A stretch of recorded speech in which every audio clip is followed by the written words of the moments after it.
Hello everyone, welcome to Edutap. आप सभी का बहुत बहुत स्वागत है आज के इस सेशन में। मेरा नाम विष्णु दत्त है और आज के इस सेशन का एजेंडा होगा आरबीआई ग्रेड बी फेज 1 में पूछे जाने वाले एक पर्टिकुलर कंपोनेंट रीजनिंग की सेक्शनल कट ऑफ को क्लियर करने के लिए हमारी स्ट्रेटेजी क्या होनी चाहिए। इस सेशन में हम बारी बारी से जानेंगे कि रीजनिंग का पैटर्न क्या रहता है, प्रीवियस ईयर कट ऑफ को देख करके कितना स्कोर हमें टारगेट करना चाहिए और उस टारगेट स्कोर को हासिल करने के लिए हमारी स्ट्रेटेजी क्या होगी। तो वीडियो के एंड तक बने रहिएगा, बहुत मजा आने वाला है। तो चलिए शुरू करते हैं।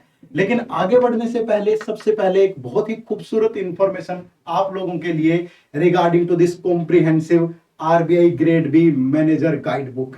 इस गाइड बुक के अंदर आपको हर वो इंफॉर्मेशन मिलती है जो आपको इस एग्जाम को क्रैक करने के लिए चाहिए, जिसमें सबसे पहले आरबीआई से रिलेटेड इंफॉर्मेशन कि आरबीआई के फंक्शंस क्या हैं, आरबीआई में कौन से डिपार्टमेंट है, आरबीआई का क्या हायरार्की सिस्टम रहता है, उसके बाद जो आपका एग्जाम है वो कितने फेज में कंडक्ट होगा, क्या उसके लिए आपकी क्वालिफिकेशन होनी चाहिए, क्या आपके एग्जाम्स की कट ऑफ रहती है, क्या सैलरी होगी आपकी जॉब हासिल करने के बाद।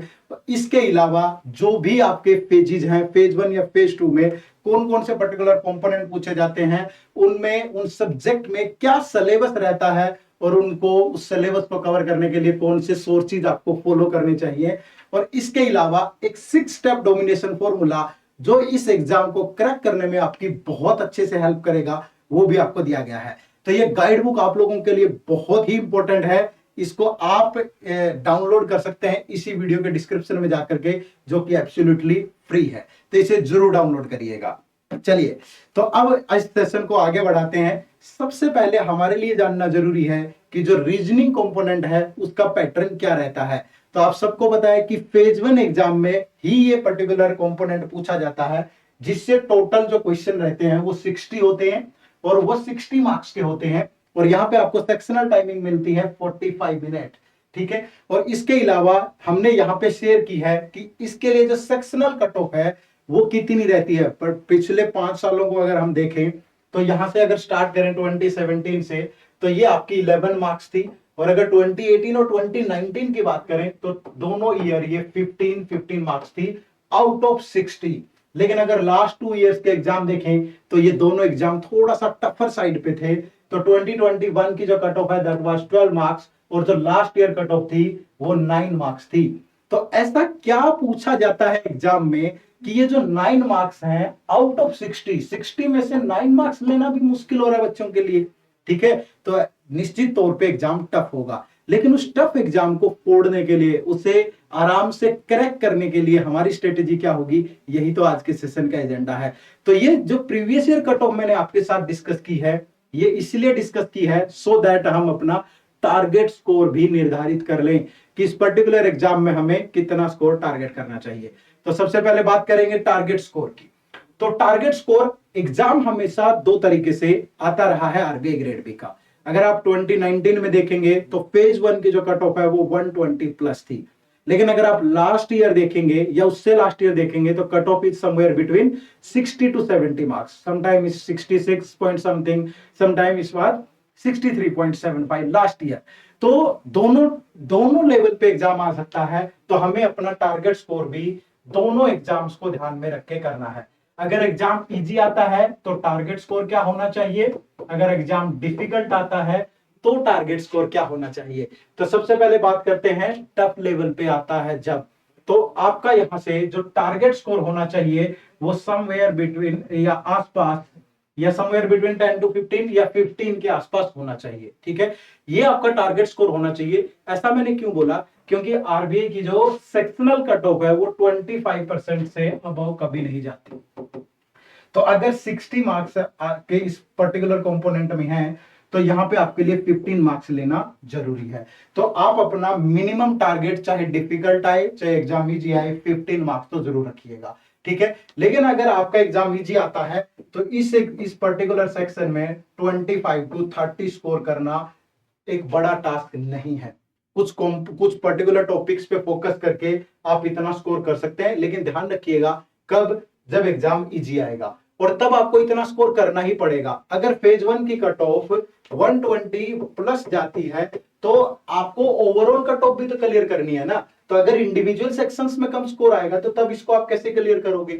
लेकिन लास्ट ईयर अगर कट ऑफ 63.75, ठीक है, अगर मैं ठीक ठाक बोल रहा हूं इसको, एग्जैक्ट मुझे ध्यान नहीं है, शायद इतनी ही थी या 64, मतलब इतने के आसपास होगी, तो आपको इतना स्कोर भी फिर ठीक रहेगा। लेकिन ध्यान रखिएगा, अगर कट ऑफ ज्यादा जाती है, पेपर इजी आता है, तो आपका स्कोर इतना बनता है।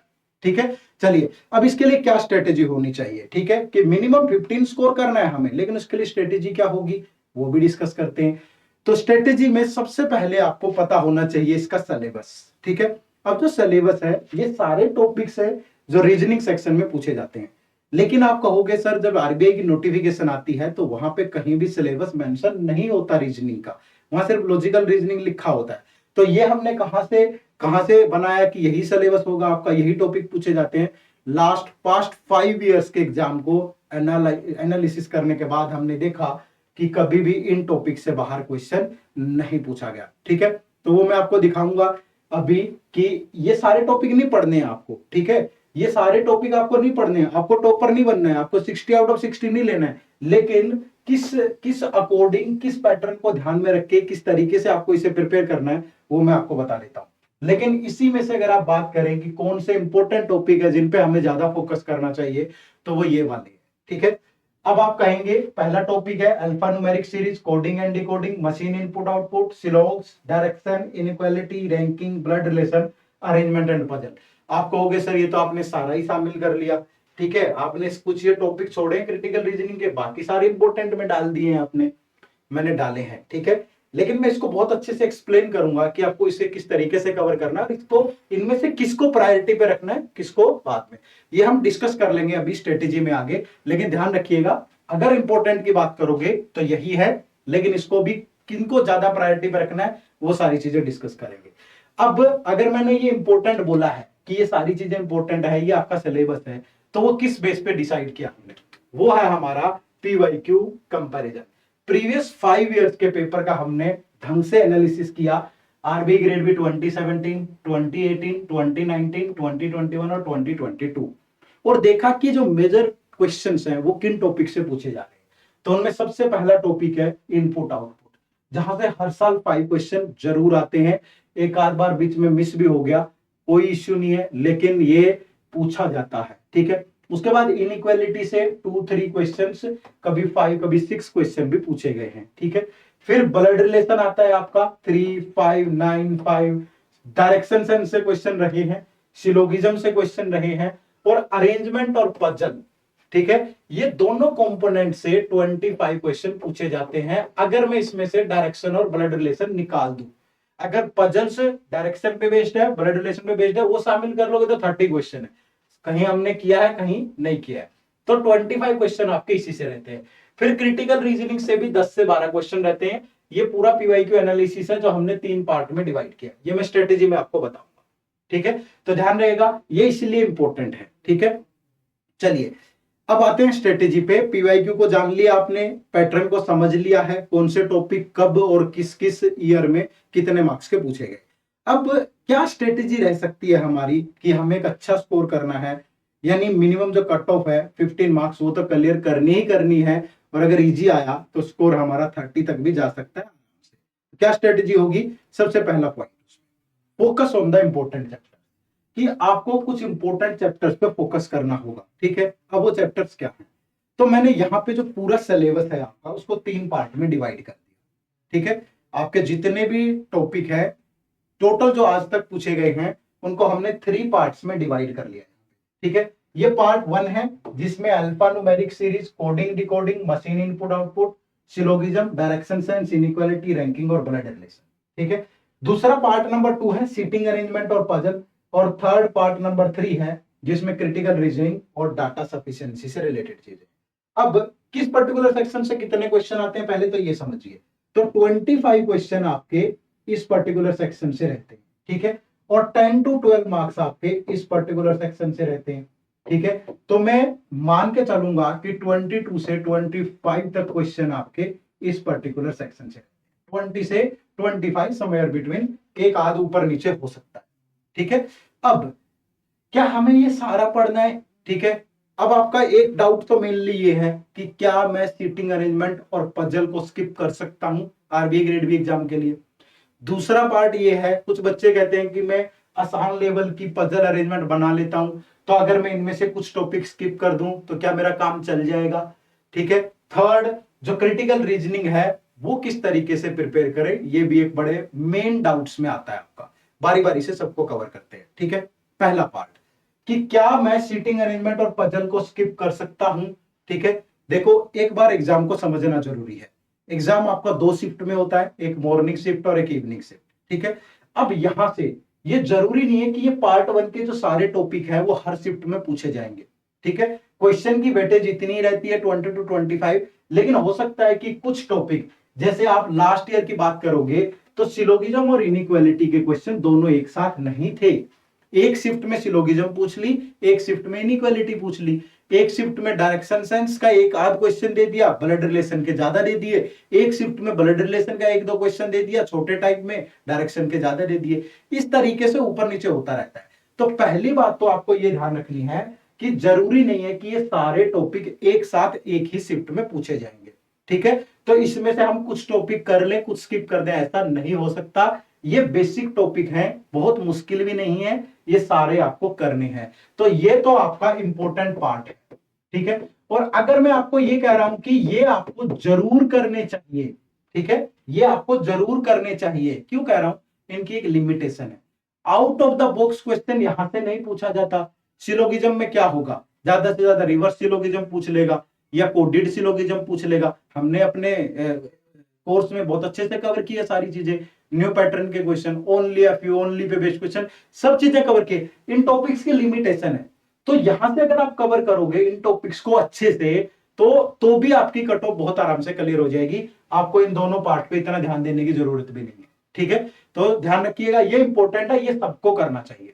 क्लियर है भाई? अब बात आती है दूसरे पार्ट की, क्या मैं सीटिंग अरेंजमेंट और पजल को स्किप कर सकता हूं? पहला डाउट ये था आपका, तो यस आप स्किप कर सकते हो, लेकिन तभी स्किप करना अगर ये सारे टॉपिक आपके बहुत अच्छे हो।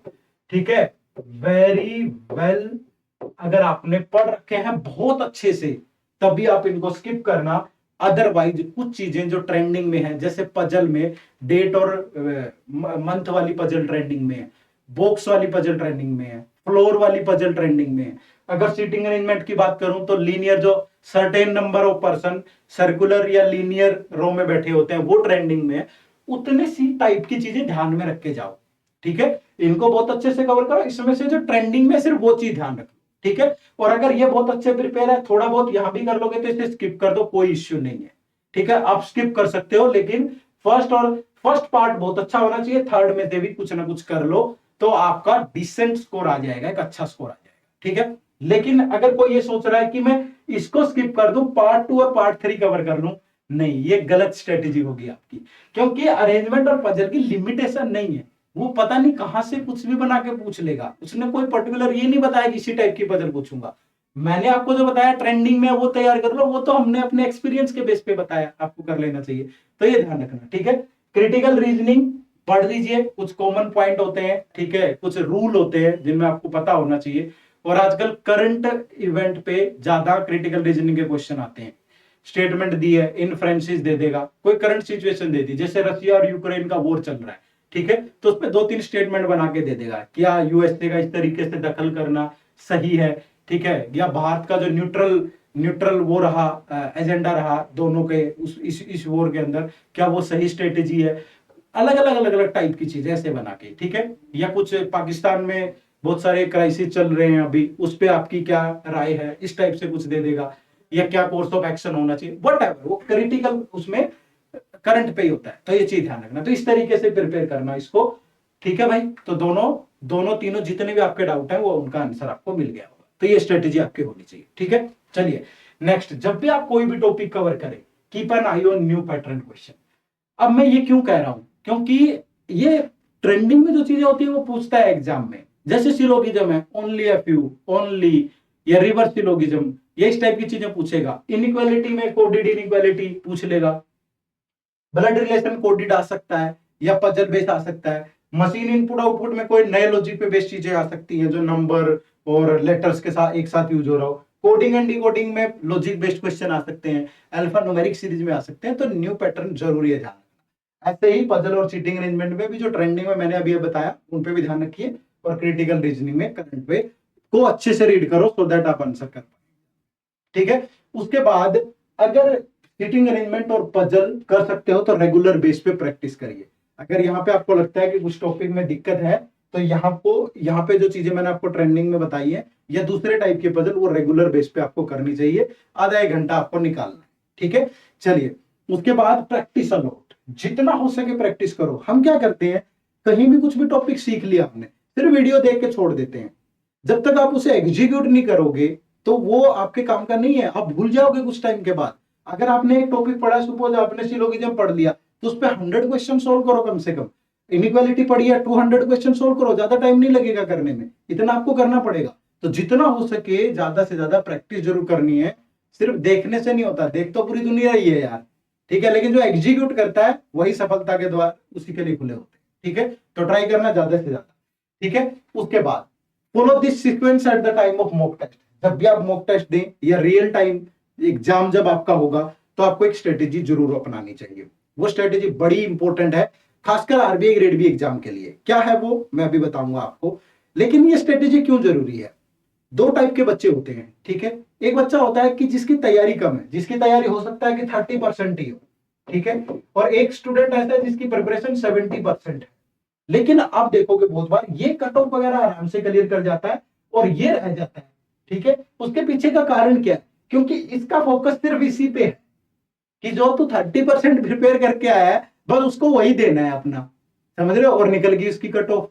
लेकिन ये वाला जो बच्चा ये कहीं ना कहीं यहां मात खा जाता है कि ये 70% पे की बजाय जो ये 30% नहीं आता ना, यहाँ टाइम वेस्ट कर देता है। और जैसे उसने यहाँ टाइम वेस्ट किया, इसके लिए टाइम ही नहीं बचा, तो ये दोनों उसी लेवल पे आके खड़े हो गए। समझ रहे हो, तो एक एग्जाम के लिए स्ट्रेटेजी होना बहुत जरूरी है, और वो घर पे जब मॉक टेस्ट दो तभी बनाओ ताकि आप इंप्लीमेंट कर पाए रियल एग्जाम। ठीक है, तो सबसे पहले क्या करो, आप ये देख लो कि कौन से टॉपिक आपको आते हैं और कौन से टॉपिक नहीं आते। तो जो टॉपिक आपको नहीं आते वो एग्जाम में छूने भी नहीं है। अगर आपको लगता है कि आपने मशीन इनपुट आउटपुट नहीं पढ़ा तो चलो ट्राई कर लेते हैं, एग्जाम में ट्राई नहीं करना कभी भी। ठीक है, ध्यान रखना, अननेसेसरी टाइम वेस्ट होता है, उसका कोई बेनिफिट नहीं है। ठीक है, तो टाइम वेस्ट नहीं करना है बस, अदरवाइज 45 मिनट बहुत है। अगर आपको 30 क्वेश्चन 25 क्वेश्चन करने हैं तो इनफ टाइम है। ठीक है, लेकिन वो वेस्ट करने के बाद फिर हमें ज्यादा लगता है कि कम टाइम है। ठीक है, चलो तो ये आपको सीक्वेंस रखनी है एग्जाम में।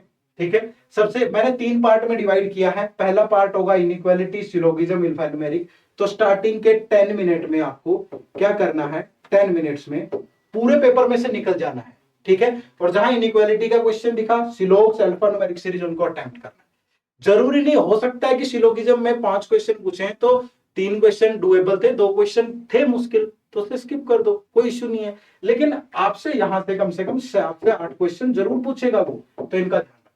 ठीक है, दूसरे उस पे आपको यहाँ पे direction sense, blood relation, ranking and order, और जो आपके टॉपिक बचते हैं जैसे कोडिंग एंड डिकोडिंग है, कोडिंग एंड डिकोडिंग, और machine input output, machine input output, ये आपको सेकंड फेज में करना है। ठीक है, जब आप एग्जाम में निकल रहे होंगे तो चीजें आपको पता होंगी कि कौन सा क्वेश्चन आपने कहा देखा था, इतना आइडिया होता है। तो आपको 15 मिनट यहां लगा, ठीक है, पहले उसमें क्लियर है। तो 25 मिनट में, हाँ, कहीं भी आपको यहां तक कहीं भी आपको अरेंजमेंट और पजल दिखा, सीधा स्किप कर दो, कभी भी मत उलझो स्टेटमेंट और अरेंजमेंट और पजल के साथ, ये हमेशा टाइम वेस्ट करते हैं एट द एंड। तो लास्ट के 20 मिनट अभी भी आपके पास है। ठीक है, अगर आप यहां से ज्यादा नहीं कर पाए, अगर आपने 10 मिनट ज्यादा भी लगा दिए यहां और अच्छा खासा स्कोर कर लिया कि 7-8 क्वेश्चन यहां से कर लिए और 10 से 12 क्वेश्चन यहां से कर लिए, तो कोई इश्यू नहीं है कि 10 मिनट यहां बचे हैं और यहां पे लगा दिया आपने ज्यादा टाइम भी, लेकिन आपका अगर आउटपुट आ गई तो कोई इश्यू नहीं है। लेकिन अगर आपकी यहां से आउटपुट नहीं आई, फिर अरेंजमेंट और पजल के लिए 20 मिनट बचाओ, सो दैट आप कम से कम 2 अरेंजमेंट और पजल में से 2 क्वेश्चन तो सोल्व कर पाए, तो 10 मार्क्स यहां से भी आ पाए। लेकिन ये ध्यान रखना, स्टार्टिंग में कभी मत करना इनको, लास्ट में ही करना। तो इस तरीके से आपकी ये स्ट्रेटेजी होनी चाहिए इसके लिए। ठीक है, अगर आप ये बनाएंगे तो निश्चित रूप से आपका स्कोर में आपको डे बाय डे इंप्रूवमेंट देखने को मिलेगी और आप बेहतर स्कोर कर पाएंगे। ठीक है, चलिए तो ये आज के इस पूरे सेशन का एजेंडा था, ठीक है, जो हमने डिस्कस किया बारी बारी से कि क्या हमारा टारगेट स्कोर होना चाहिए। वो टारगेट स्कोर हमने कट ऑफ के बेस पे डिसाइड किया। एग्जाम इजी मोड पे आता है तो क्या रखना है, डिफिकल्ट मोड पे आता है तो क्या रखना है। उसके बाद फिर क्या स्ट्रेटेजी होनी चाहिए, क्या पूरा सिलेबस पढ़ना है या पूरी रीजनिंग को 3 पार्ट में डिवाइड किया हमने कि किस तरीके से अगर हम अरेंजमेंट और पजल को स्किप करना चाहें तो किन टॉपिक्स पे फोकस करना है, और अगर वहां भी पढ़ना पड़ जाए अरेंजमेंट और पजल में तो कौन सी ट्रेंडिंग में चीजें हैं जो पढ़नी चाहिए। ठीक है, उम्मीद करूंगा कि ये पूरी स्ट्रेटेजी आपको अच्छी लगी होगी और आपको इससे बड़ा फायदा मिलने वाला है। ठीक है, तो अभी आप कमेंट सेक्शन में बताइएगा कि क्वांट की स्ट्रेटेजी हम डिस्कस कर चुके हैं और रीजनिंग की स्ट्रेटेजी हमने डिस्कस कर ली है, तो आगे किस सब्जेक्ट की स्ट्रेटेजी आप चाहते हैं कि हम आप लोगों के साथ डिस्कस करें, तो कमेंट बॉक्स में टाइप करके जरूर बताइएगा और साथ में बताइएगा कि ये सेशन आपको कैसा लगा। ठीक है, तो मिलते हैं नेक्स्ट सेशन में इसी जोश और उत्साह के साथ। आप सबका बहुत बहुत शुक्रिया, थैंक यू वेरी मच। जय हिंद, जय भारत।